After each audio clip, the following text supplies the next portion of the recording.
તો આજે કે એક ભગવદીય એવા 252 ભગવદીયની અંદર કે જેમને શ્રી ગોસાઈજીએ જન્માષ્ટમીના દિવસે બ્રહ્મ સંબંધ આપ્યું.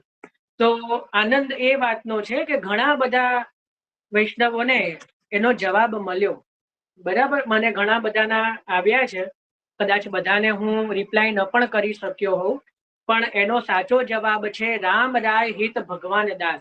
ભગવાન દાસજી જે છે એ જેમને 252 ભગવદીયમાં, હવે એમના વાર્તાજીની સંખ્યા દરેક અમુક અમુક ગ્રંથમાં અલગ હોય છે. ઘણામાં 242 કે 43 અને ઘણામાં 252મી છેલ્લી વાર્તા છે.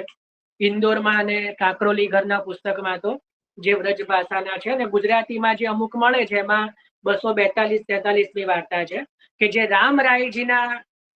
રામરાયજીની દ્વારા જે ભગવાન દાસજી શ્રી ગોસાઈજીના શરણે આવ્યા. તો એ જ્યારે શરણે આવ્યા એ દિવસ જન્માષ્ટમીનો હતો અને જન્માષ્ટમીના દિવસે શ્રી ગોસાઈજી એમને શરણે લીધા. બરાબર, તો આ રીતનું જે છે એ વર્ણન ત્યાં 252 ભગવદીયમાં આવે છે. તો એ સાચો જવાબ છે ભગવાન દાસજી. બરાબર, રામ રાય હિત ભગવાન દાસજી. અને જેવા શરણે આવ્યા એવું જ એમને એક વધાઈ જન્માષ્ટમીની શ્રીનાથજીની સન્મુખ ગાય છે, શ્રવણ સુન બાજે મંદિરા કરીને. તો એ પણ એમના પણ ભગવાન દાસજીના ઘણા બધા જે પદો છે એ આપણે ત્યાં એમને રચ્યા છે ને આપણે ત્યાં ગવાય પણ છે, રામ રાય હિત ભગવાન દાસ. બરાબર, તો એ સાચો જવાબ છે જે ઘણા બધાએ સાચો આપ્યો છે. તો એક એ છે. બીજો પ્રશ્ન જે હતો 84 વૈષ્ણવના વાર્તામાંથી, તો એમાં એવું હતું કે એવા કયા વૈષ્ણવ, આપણે એવા ભગવદીય શોધવાના હતા કે જેમને શ્રી મહાપ્રભુજીએ પોતાના નામ લખાયા. કારણ કે પોતાનું નામ આપવું એ બહુ મોટી વસ્તુ છે. કોઈ અનાથ હોય એને કોઈ પોતાનું નામ આપે તો એ શું થાય? સનાથ થાય. અનાથને કોઈ પોતાનું નામ આપે તો એ શું થાય? સનાથ થાય. તો એટલા માટે અહીંયા શું કીધું કે પોતાના નામ લખાયા એવા ભગવદીય કયા? તો 84 વૈષ્ણવની વાર્તામાં 51માં વૈષ્ણવ 51.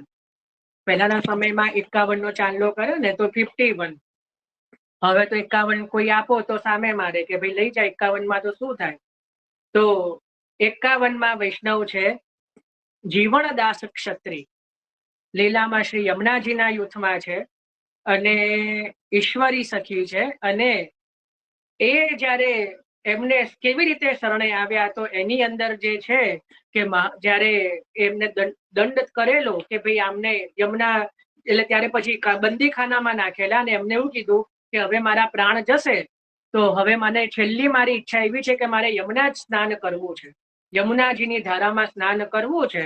અને યમુનાજીની અંદર જ્યારે બધા મનુષ્યો એમને પકડીને નવરાઈ રહ્યા હતા, સ્નાન કરાવી રહ્યા હતા, અને પલ્લી પાર એટલે સામેના કાંઠે શ્રી મહાપ્રભુજી પોતાના સેવકોને સાથે બિરાજમાન હતા. મહાપ્રભુજીને અતિ દયા આવી એટલે શું કીધું કૃષ્ણદાસ અધિકારીને કે જો यह जीवन दास को 100 रुपया कहूं सो दिवाय, हमारे नाम लिखाय के छुड़ाई लाओ.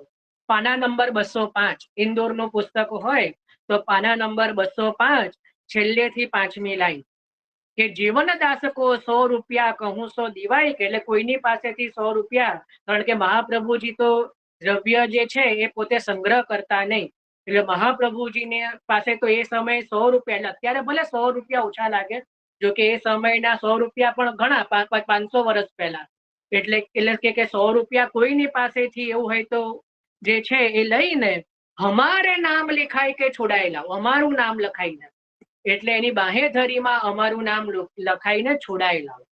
એટલે આ જે જીવણદાસ ક્ષત્રિય જે છે કે જેના માટે શ્રી મહાપ્રભુજીએ કીધું કે અમારું નામ એમને લખાઈને જે છે એ આપો. તો આ રીતે જે છે 84 વૈષ્ણવમાં જીવણદાસ ક્ષત્રિય અને 252માં જે છે એ રામરાય હિત ભગવાન દાસ. આ સાચો જવાબ છે. ઘણાએ શોધ્યો છે, ઘણાને મળ્યો છે, ઘણાએ શોધ્યો હશે, પ્રયત્ન કર્યો હશે પણ નહીં મળ્યો હોય, અને ઘણાએ તો પ્રયત્ન જ નહીં કર્યો હોય. તો આ બધા માટે આ જવાબ છે કે ભાઈ આ મતલબ આનો આ છે. બરાબર, હવે કોઈને આમાં વિશેષ કઈ હોય તો પૂછો, નહીતર આશ્રયનું પદ લઈએ.